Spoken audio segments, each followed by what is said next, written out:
Attention mga SSS pensioners, second tranche 1,000 pesos pension increase. Pinaka-latest update, ito nga ba ay maisa sa katuparan na? Ito nga ba ay matatanggap nyo na? Pakinggan po muna natin mula mismo sa SSS President dito sa video na ito.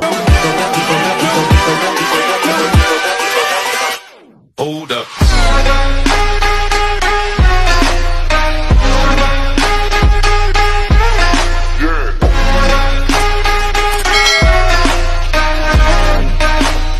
Hello mga ka-vlogs! Welcome dito sa aking YouTube channel. Magandang araw po sa lahat ng mga manonood. Saan po kayong dako sa mundo? Kumusta kayo mga ka-vlogs? Eto ha, makinig kayo mga pensyonado na SSS. Ang second tranche 1,000 pesos pension increase. Ito ba ay matatanggap na? Ito ba ay may pondo na? Aalamin natin ang latest update mula mismo sa SSS President. Mamaya-maya po yan. Pero kung bago ka pa lang dito sa aking YouTube channel o di kaya hindi ka pa nakasubscribe, i-click nyo muna ang subscribe button nasa baba. Huwag kalimutan na pindutin ang notification bell. Ilagay sa all para updated ka sa lahat ng mga videos na i-upload ko.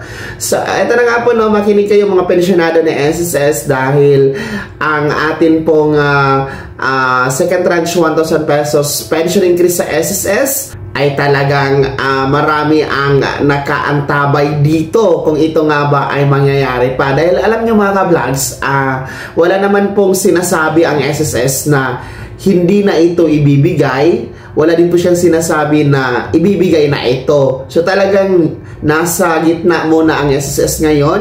Walang anunsyo at walang abiso. So atin pong aalamin kung ano nga ba ang dahilan bakit naantala. Ano ba ang dahilan bakit sa ngayon wala pa ang second tranche 1,000 pesos pension increase? Ano nga ba ang mga problema na nakikita dito ang SSS? Narito, pakinggan po natin ang SSS President na si Mr. Joseph D. Claro. During the last administration, nagbigay ng increase ng 1,000 pesos the former president. And ang impact nito sa fund life ng SSS, biglang naging up to 2032 na lang at that stage. So, 14 years na lang ho ang buhay ng fund life ng SSS. I'm happy to report that as of the moment, we have already doubled the fund life. It's now 28 years up to 2053. But then, actuarial ho kasi ito eh. Ang ideal, kung tatanungin nyo, kasama ko dito ang aming chief actuary, si Senior Vice President Ed Cruz, 68 years ho sa actuarial science ang ideal for a pension fund.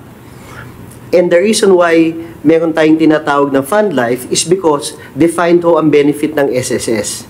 And that is something that we will be working on this year. About studies on how to convert from being purely a defined benefit to a variable benefit na. Ano hong impact nito? Sa ngayon ho, there is no way for us to increase the pension of our 3.6 million members because naka-defined benefit to eh. And ang katumbas ho nitong fund life ng SSS would be the unfunded liability, which the way it's calculated sa actuarial science is 68 years. Kaya in the trillions ho ito. So ayun po no mga ka-vlogs, atin pong napakinggan ang ating presidente ng SSS na si Mr. Joseph D. Claro, kung saan nga po kanyang inilatag ang mga kadahilanan bakit nga ba wala pa ang second tranche 1,000 pesos pension increase. Ito po ay talagang mahihirapan ng SSS sa pondo dahil nga po doon pa lang sa unang tranche, last 2017, talagang bumaba ang buhay ng SSS. No? Naging 2032 na lang dapat, no? Last 2017 ang buhay ng SSS. Kaya naman po nagpatupad ang SSS ng contribution increase noong 2019. At nagkaroon nga po ng first tranche noon, no, ng contribution increase.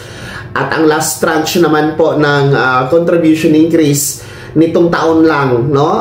2025 January 1. So, dahil nga po dyan sa contribution increase na pinatupad ng SSS, ay humaba po ang buhay, no, ng SSS, naging 2,052 na po siya. So, ganun po yun mga ka-vlogs, no? Talagang malaki kasi ang halaga, ang kailangan ng SSS. Malaking ang pondo ang kailangan, hindi po milyones, kundi billion po ang kailangan dito. Roughly, nasa 42 to 45 billion ang kailangan po para maisakatuparan at maibigay yang second tranche 1,000 pesos pension increase, no, sa ating nasa mahigit 3 milyon na mga pensyonado ng SSS.